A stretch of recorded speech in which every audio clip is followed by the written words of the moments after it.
45%가 앞으로도 내가 전혀 일하는데 문제가 없고 3일 이상은 집에서 일하고 싶다.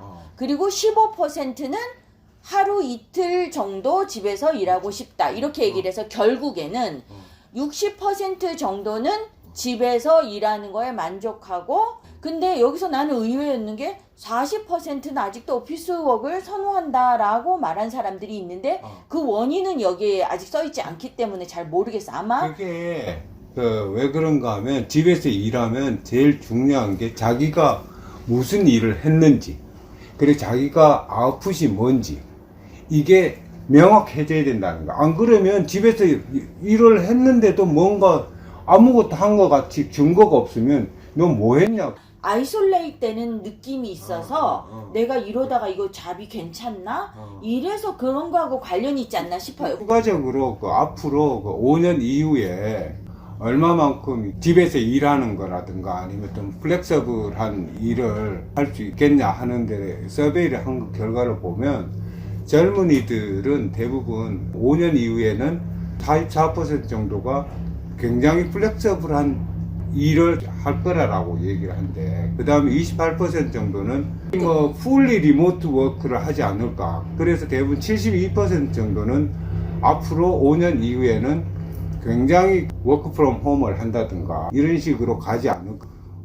우리가 일하는 방식이라든가 스페이스라든가 이런 것들이 변하고 라이프 스타일이 변하는데, 거기서 인터뷰한 샌디라는 여자가 자기가 지금 어떻게 일하고 있나 이런 걸 얘기했잖아요. 뭐 출근하는데 보통은 45분 왔다 갔다 하면 1시간 반, 자기가 집에서 있으면서 더 잘 먹을 수 있고, 그러면서 건강이라든가 자기가 삶의 질이라든가 퀄리티가 또, 그리고 무엇보다 중요한 거는 일을 더 프로덕티브하게 할 수 있느냐 이런 걸 항상 체크를 하는데, 그런 면에서는 이 회의라든가 이런 게 좀 더 많이 있는 일들은 프로덕티비티가 올라갈 수는 있어요. 그 이 여자는 여자니까 뭐 오피스에 나가는 옷 사입을 일 없고, 뭐 아침에 미장원 들린다거나 뭐 이런 비즈니스에 따라서는 되게 외모를 가꿔야 되는 일들이 있다고.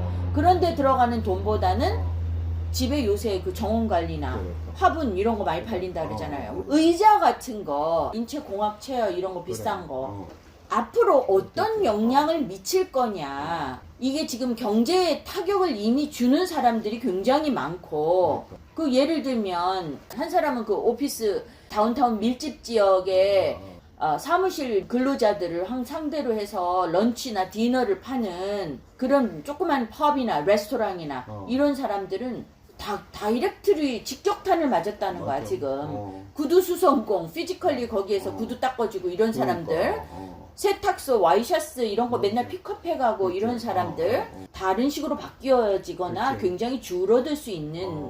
그렇지. 그래서 뭐 큰 빌딩을 이제 관리하는 사람들도 줄어들 수 있고, 그지? 오피스 배정이라든가 누가 어떤 창가 쪽 쓸 건가, 이건 정말 디테일한 일이지만 그거 갖고도 사람들이 굉장히 예민하거든. 맞아. 내가 어떤 오피스에 몇 평짜리를 갖고 있느냐가 그 사람의 지위와 하는 일과 이런 거, 그런 거보다는 이제는 이 사람의 프로덕티비티를 어떻게 체크할 건가, 얘가 8시간 일하는 거를 매니저들의 역할이라든가 이런 게 달라진다는 거지. 근데 한국 사람들이 그래도 제일 이제 관심 있어 하는 것 중에 하나가 집값이 어디 될 거냐라는 부분이잖아. 다운타운 콘도에 있는 사람들이 이게 만약 그 오피스 워커들이 다운타운이나 이런 데 안 가고 그 출퇴근 시간이나 뭐 이런 것 때문에 그 다른 근교로 간다 보면 이게 그러면 지금 현재 앞으로 투자를 어떻게 해야 될 거냐라는 부분이 있지. 그래서 결국은 보면 그 다운타운 콘도나 이런 데 대한 수요가 조금 줄어들 가능성이 높고, 서울인가 노스밴이나 뭐 아니면 이렇게 좀 그 웨스트밴이나 뭐 저 밑에 화이트락이나 뭐 이런 데 있잖아. 그런 데 있는 땅이 넓은 집, 이런 집에 대한 있잖아 수요가 더 있지 않을까. 그 다음에 또 그 집이 살 때 내가 생각하기엔 그래. 좀 주위에 이제 산책이 할 수 있고, 그 다음에 쉽게 레스토랑이나 이게 스몰 타운 같이 이렇게 저거 할 수 있는데 밥 먹고 뭐 이렇게 이게 좀 더 확장하면 완전히 그러면 산골이나 완전 시골이나 뭐 휴양지나 아니면 심지어 다른 나라에 가서 일을 할 수 있냐 이런 부분은 조금 생각은 해봐야 되는 것 같아. 왜냐하면 예를 들어서 지금 현재 그 캐나다에 에서 있는 그 콜센터 같은 데는 대부분 인도 사람들이 전화를 많이 받거든. 외국에서 완전히 저걸 하잖아.